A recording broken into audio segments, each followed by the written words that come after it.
Hello tout le monde! Alors on continue la mise en page de mon mois d'octobre. Je m'excuse un petit peu d'avance parce qu'il y a des étapes que je n'ai pas filmées parce que voilà, je suis un peu dans la précipitation puis je me suis rendu compte que j'aurais pu vous les filmer mais en soi c'est pas hyper grave non plus. Donc voilà, première chose que je n'ai pas filmé, c'est les tamponnages de mes étiquettes là. Donc c'est une étiquette, un tampon étiquette qui vient de dans mes pochettes. Et puis donc j'ai tamponné ce tampon tout le long du mois pour pouvoir écrire mes jours. Alors le mois d'avant j'avais fait, c'était comme une sorte de petite banderole. Si ma mémoire est bonne, oui c'est ça, c'était une petite banderole. Là c'est plutôt un panneau étiquette on va dire. J'utilise mes feutres Tombow toujours pour la mise en couleur.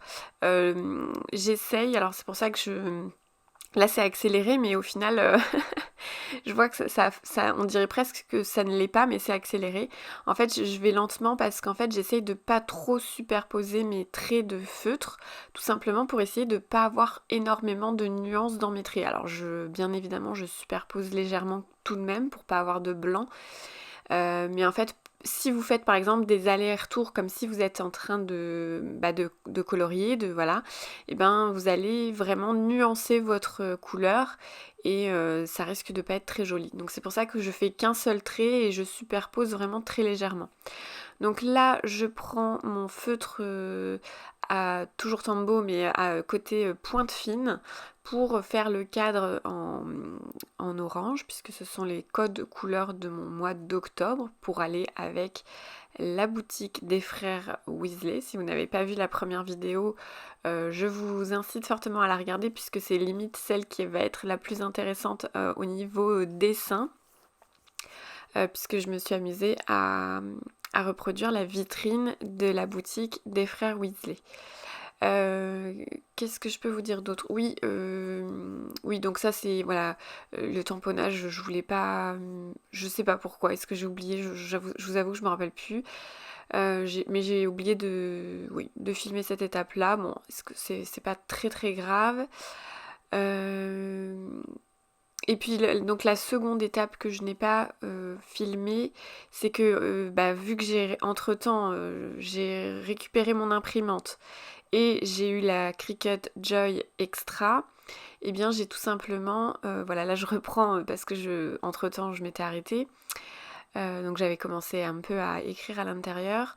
Je sors mes petits tampons et là ce que vous pouvez voir de nouveau c'est que j'ai mis mes petits symboles. Je les avais plus parce que j'avais plus d'imprimante.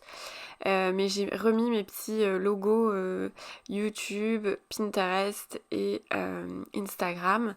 J'en avais plus tout simplement parce que je n'avais plus d'imprimante et que là en fait j'ai tout fait découper à la Cricut Maker.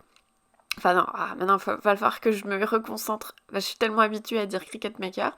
Mais non, c'est à la Cricut Joy Extra. Bien évidemment, j'utilise toujours ma Cricut Maker. Elle fonctionne, elle chôme pas. Hein. Elle fonctionne encore beaucoup. Là, j'ai fait des très longues découpes qui duraient pas mal de temps. Donc en fait, c'est ça qui est cool d'avoir deux machines, voire trois machines de découpe. C'est que pendant qu'elle fait une très longue découpe, moi je peux faire autre chose avec les plus petites. Donc voilà. Donc là je suis en train de pareil. Donc là ce sont des stickers que j'ai réalisés avec la Cricut Joy Extra. Je vous les avais montrés dans une vidéo et j'ai repris exactement les mêmes tampons, les mêmes stickers que j'ai créés pour Louise, sauf que j'ai rajouté deux tampons puisque j'ai acheté deux nouvelles images sur le Design Space qui sont les petits frères Weasley et puis ce petit personnage là. Alors c'est pas un personnage, je sais pas trop exactement ce que c'est, il faudrait que... Je sais juste qu'ils sont vendus dans la boutique des frères Weasley. Sous forme de peluche je pense, mais c'est tout ce que je sais. J'avoue que je me rappelle pas du tout ce que c'est, alors je pense que ouais, faudrait que je me re-rencarde là-dessus. Mais en tout cas ils sont trop mignons et du coup j'ai eu envie d'acheter ces deux images là sur le Design Space pour pouvoir me les faire en stickers et autres, pourquoi pas. Au moins je les ai et c'est ça qui est cool quand on achète le design sur le Design Space, c'est que je me sens totalement légalement libre de droit d'utiliser ces images puisque je peux les utiliser pour me faire une tasse, pour me faire un t-shirt, pour me faire des stickers, etc.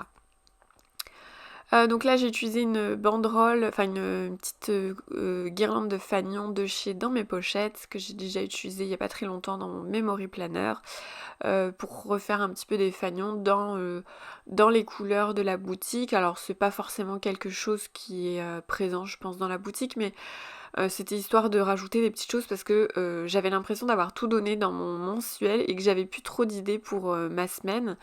En sachant que je me garde toujours de l'espace. Alors je me suis rendu compte que j'écrivais pas énormément dans l'espace en bas à droite, parce qu'au final j'écris beaucoup plus dans les jours et dans mes justement dans mes zones enfin pas programmées mais réservées pour tout ce qui est réseaux sociaux. Donc du coup je me suis dit que je pouvais m'amuser un petit peu plus au niveau de la déco. Mais pas trop parce que pour l'instant je suis encore on va dire en mode test sur la mise en page et tout, mais pour l'instant je vous avoue que voilà, de toute façon vu que j'avais un petit peu testé au mois de juillet, d'août sur le planner, enfin le bullet journal qu'elle m'avait envoyé, Augustine, voilà, je suis à peu près sûre de garder au moins ça en vue hebdomadaire. Je pense que cette mise en page là me va très bien. J'ai de quoi noter pour mon perso, de quoi noter pour mon,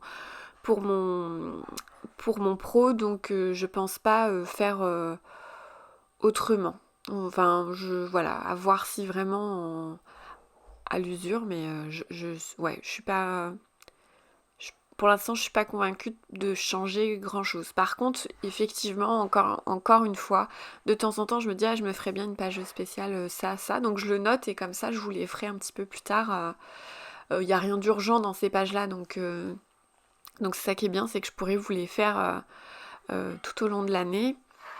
Donc oui, j'ai un tampon qui s'appelle, qui est sur la fratrie justement, et il y a le mot fratrie et en bas une petite définition, donc je me suis dit que c'était le tampon parfait pour être mis à côté des frères Weasley. Donc du coup voilà, je suis très contente d'avoir pensé, c'est peut-être tout bête, mais je me dis c'est vraiment sympa de les mettre ensemble et de mettre le petit symbole, parce que bon, les frères Weasley, ils sont forcément, quand on est jumeaux, on a un lien qui est quand même très particulier, ça c'est pas nouveau, voilà, c'est quelque chose, je pense que tout le monde connaît, même si on n'a pas de frères jumeaux. Donc bon, après bien évidemment, on peut bien évidemment avoir des rapports particuliers avec nos frères et nos sœurs également, sans être frères jumeaux, hein, bien évidemment. Moi, mon frère, j'estime que voilà, on se parle pas tous les jours, on se voit pas tous les jours non plus, puisqu'il habite très loin. Mais quand on se parle, quand on se voit, on se dit tout. Il n'y a pas de non-dit, on n'est pas en colère parce qu'on s'est pas donné de nouvelles, etc. Enfin voilà, je trouve que ce lien-là, pour moi, c'est le plus important en fait. Qu'est-ce que je peux vous dire d'autre? Bon, après, chacun, je vais pas m'étaler là-dessus, mais chacun, bien évidemment, fait ce qu'il veut et à la relation qu'il veut avec les personnes qu'il veut, hein. Bien évidemment, on peut avoir aussi une autre relation très fusionnelle avec des amis également. Qu'est-ce que je peux vous dire d'autre? Bon voilà, j'ai mis en couleur, j'ai fait des petits tamponnages. Après, je crois que je suis venue reprendre un peu de vert parce que je me suis souvenu que j'avais mis du vert dans mon mensuel. Enfin, dans la vue mensuelle, j'avais fait des sortes de petits ronds verts. Donc je me suis dit, allez, rajoute un petit peu de couleur, même si au final, j'aurais pu m'arrêter là. C'est vrai que j'aurais pu, mais je me suis dit, allez, remets un petit peu plus de couleur. Je sais pas pourquoi en ce moment j'ai envie de couleur. Pourquoi? Je sais pas. Peut-être parce que l'automne est tout doucement en train de s'installer et que je me dis, on va virer vers l'hiver et j'avoue que j'aime beaucoup, beaucoup moins l'hiver. Autant l'automne, ça passe encore. Mais l'hiver, ouais, non, je suis pas pressée du tout. Heureusement qu'on a un poêle à bois. Je vais faire du feu tous les jours après. Enfin bon, bref. Qu'est-ce que je peux vous dire d'autre? Bah c'est tout. Du coup, on va tout de suite passer dans pas longtemps, je pense, à ma vue, enfin à ma page bilan. Alors, pour cette page-là, j'ai repris du coup les couleurs de mon mois précédent, puisque c'est le bilan du mois de septembre. J'ai pas fait de mise en scène avant. Pourquoi? Parce que j'en avais pas envie, tout simplement. Là, j'ai décidé de prendre un tampon dans mes pochettes. Donc, c'est une sorte de, comment on dit, je sais pas comment dire, ouais, un petit feuillage quoi, un petit feuillage. Et du coup voilà, je l'ai tamponné sur les 4 côtés, un peu comme pour faire un petit cadre. J'aime bien ça. Alors c'était soit je pense que j'aurais fait tout simplement un cadre coloré tout autour ou avec un stylo noir un peu épais. Là du coup j'ai juste fait ça pour un peu symboliser mon cadre. Je suis venue écrire bilan avec mon feutre Tombow. Donc là pareil j'ai pris un feutre qui approchait un peu la couleur de mon encre Distress.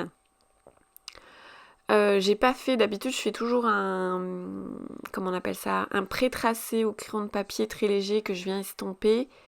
Mais là je l'ai pas fait, j'y suis allée directement euh, au feutre en fait. D'ailleurs, oui, si je l'avais pas fait, je pense que j'aurais un petit peu amélioré mon B qui est un chouille un peu raté. Bon, c'est pas énorme, mais voilà. Pour le reste, ça a été. Du coup, voilà, j'ai écrit bilan. Je sais très bien que en gros, du coup, puisque je sais que je n'ai pas besoin de ma page entière pour en général, je me note que quelques phrases en disant, bah ça c'est à revoir, ça c'est à revoir, ou ça c'était bien, ça, etc.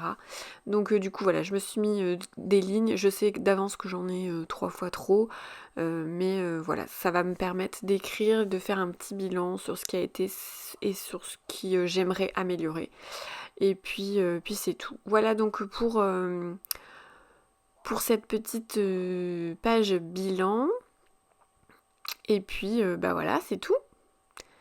J'espère que du coup cette petite vidéo vous aura plu et n'hésitez pas à me donner des idées de pages si vous souhaitez que je les réalise dans ce bullet journal. Ça me fera très plaisir de cogiter là-dessus. Et puis bah voilà, je vous dis à très bientôt dans une prochaine vidéo. À bientôt!